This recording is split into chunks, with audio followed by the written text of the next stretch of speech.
여러분 안녕하세요. 목요일 증시 브이로그 진행의 이정후입니다. 네, 여러분 어제 새벽이었죠. 가파르게 치솟던 국제 금값이 12년 만에 하루 최대 낙폭을 그렸는데요. 국내 금 가격도 장중에는 7.5% 이상 폭락했습니다.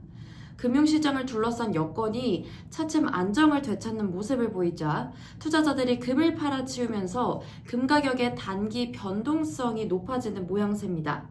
이를 두고 단기 조정이라는 견해도 있고요. 또 폭락의 시작이라는 의견도 엇갈리면서 저희 같은 금 투자족들 분들의 고민이 점점 심해질 것 같습니다. 그래서 오늘은요, 이 금에 대해서 자세히 이야기 나눠보려고 합니다. 그렇다면 이 금은 도대체 어떠한 매력이 있길래 최근에 많은 투자자들에게 관심을 받았을까요? 금은 오랜 역사 동안 안전자산으로 인식되어 왔습니다. 경제 불확실성이나 정치적 리스크가 커질 때 금은 투자자들의 피난처 역할을 하면서 투자 포트폴리오 다각화에 아주 효과적이었는데요. 특히 인플레이션 해지 수단으로 각광도 받으면서 지난 수십 년간 실질 가치가 상승해 왔습니다. 또한 금은 실물 자산으로서 보유세나 상속세 부과도 없고요. 또 언제든지 현물로 보유가 가능하기 때문에 심리적 안정감도 주고 있습니다. 네, 그렇다면 과연 이 금값은 어떠한 요인들로 인해서 가격이 오르기도 하고 또 떨어지기도 하는지 함께 살펴보겠습니다. 제가 사진 하나 가져와 봤습니다. 가격 상승 요인도 있고요. 가격 하락 요인도 있습니다. 이 중에서 가장 큰 영향력을 가진 건 금리입니다. 이 금리는 돈을 빌려줄 때 받는 이자율이잖아요. 이 금은 무이자 자산이기 때문에 금리가 오르면 상대적으로 이 금에 대한 매력은 떨어지게 됩니다. 그래서 금리가 높아지면 금값은 떨어지고 금리가 낮아지면 금값은 오르는 경향을 보입니다. 올해는 미국 연준의 금리 인하에 대한 기대감으로 이 금값이 강세를 보이고 있던 거죠. 두 번째로는 달러 가치입니다. 이 금은 주로 달러로 거래되기 때문에 이 달러가 강할 때는 금값이 하락하고 달러가 약해지면 금값은 반대로 상승하게 됩니다. 마지막 세 번째죠. 세 번째, 중앙은행들의 금 보유 정책입니다. 주요 국가 중앙은행들이 이 금을 꾸준히 매입할수록 금값이 올라가게 됩니다.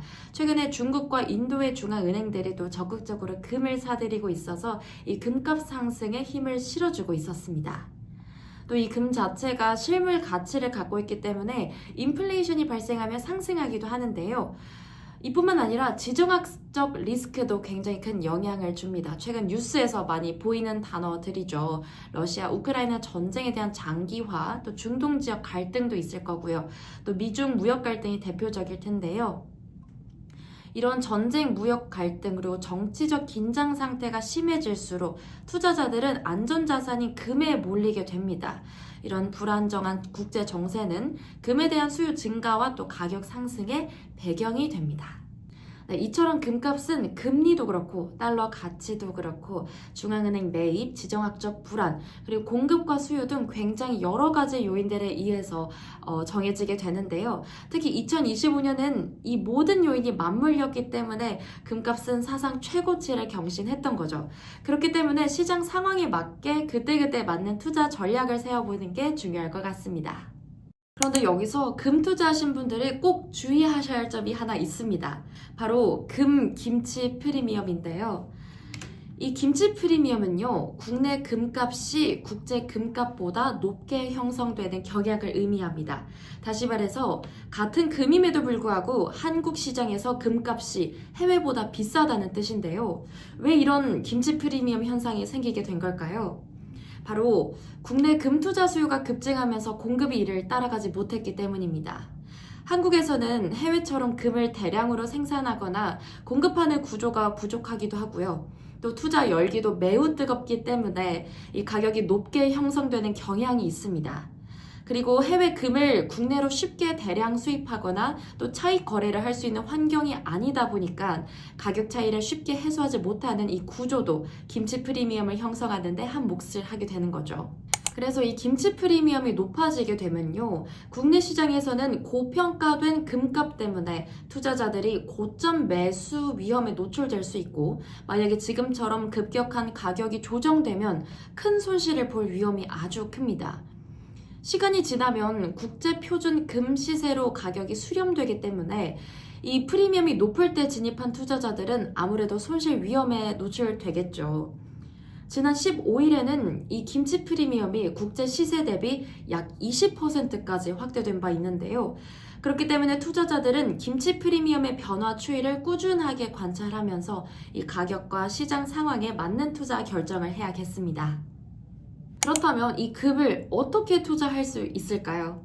이 금 투자하는 방법은 크게 실물 투자와 간접 투자로 나눠지게 됩니다.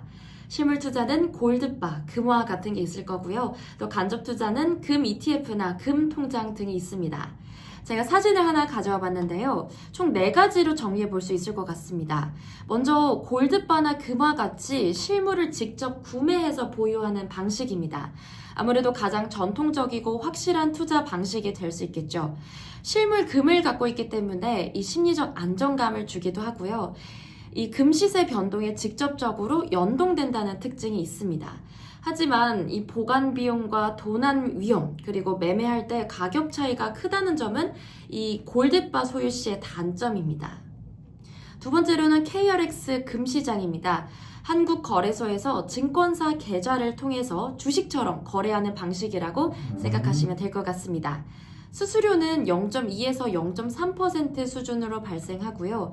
매매 차익에 대한 세금이 없다는 큰 장점이 있습니다. 세 번째로 금 ETF 투자입니다. 금 가격을 따라가는 상장지수 펀드에 투자하는 방식이죠. 소액으로도 쉽게 접근할 수 있고요. 또 분산 투자 효과도 누릴 수 있습니다. 하지만 금 실물은 받지 못하고 또 운용 보수와 배당 소득세가 발생할 수 있다는 점 주의하셔야겠네요. 다음으로 골드 뱅킹입니다. 은행에서 금 전용 통장을 개설해서 0.01g 단위로 소액 투자가 가능하고요. 또 입출금도 편리합니다. 금 시세와 환율 변동에 따른 수익도 기대할 수 있지만, 하지만 이 금 통장은 별도의 이자가 없기도 하고요. 또 사고 팔 때 환전 수수료가 붙기 때문에 현금으로 인출하게 될 때 배당 소득세와 부가가치세가 발생할 수 있다는 점도 주의하셔야겠습니다. 그래서 정리하자면 안정성과 실물 보유를 원하신다면 실물 금이 나으실 것 같고요. 또 세금 혜택과 편의성을 중시하면 KRX 금시장, 그리고 간편한 소액 투자를 희망하면 금통장이나 금 ETF를 추천드립니다. 23일 한국거래소에 따르면 현재 국내 금시장 관련 상장 지수 펀드는 총 11개입니다. 단순히 금 가격을 추종하는 상품도 있고요. 또 사진에서 보시다시피 금과 은이 혼합된 거, 그리고 금 채굴 기업에 투자하는 테마형까지 종류가 굉장히 다양합니다. 투자 성향에 따라 현물형, 선물형, 액티브형, 채굴형 등으로 나뉘어지니까요. 투자 성향에 따라 고민해 보시는 것도 좋을 것 같습니다. 참고로 앞서 말씀드린 김치 프리미엄을 피하고 싶다 라고 생각하신 분들은 국제금 시세를 직접 추종하는 ETF가 대안으로 꼽힐 수 있을 것 같습니다. 네, 이런 ETF 말고도요, 제가 이 금과 관련된 주식 종목들 3개 정도 가져와 봤습니다. 첫 번째로 고려아연입니다. 국내 최대 금 아연 재련 업체죠. 안정적인 금 생산과 재련 능력을 갖추고 있고요. 또 이 중에 금 매출 비중이 10에서 12%로 견고합니다. 안정적인 배당도 있고요. 또 중장기적으로 봤을 때 투자 매력으로도 인기가 높은 종목입니다. 네, 두 번째, 엘컴텍입니다. 몽골에서 금과 구리 광산을 개발하는 업체죠. 하지만 고위험, 고수익 투자처이기 때문에 이 금광 개발 진행 상황과 또 국제 금값에 따라서 변동성이 큰 종목이기도 합니다. 그리고 적극적인 사업 확장과 프로젝트 진척에 따라 주가 급등락이 될 수 있다는 특징이 있기 때문에 이 종목은 조금 주의하시면서 투자해보시면 좋을 것 같습니다. 네, 끝으로 한국금거래소를 자회사로 보유하고 있는 기업인 IT센 글로벌입니다. 금거래 관련 사업도 영위하고 있고 실물 금 유통과 그리고 이런 거래에서 경쟁력을 갖추고 있는 종목입니다. 네, 끝으로 이번 영상의 핵심 메시지는요, 바로 이겁니다. 전문가들은 금값이 단기간 급등했기 때문에 이 조정이 나타날 수 있다고 사실 경고하고 있습니다. 하지만 금은 역사적으로 봤을 때 인플레이션과 금융 불안기에 빛을 발하는 자산이기도 했고요. 또 포트폴리오의 안정성을 높아주는 역할을 해왔습니다. 그렇기 때문에 지금처럼 단기 급등락에 일희일비하기보다는 장기적인 접근에서 연금 계좌나 또 KRX 금시장, ETF 등을 활용해서 세제 혜택을 최대한 누리면서 분할 매수하는 전략이 바람직해 보입니다. 지금까지 목요일 증시 브이로그 진행의 아나운서 이정우였습니다. 저는 다음 주 이 시간에 다시 찾아오겠습니다. 안녕!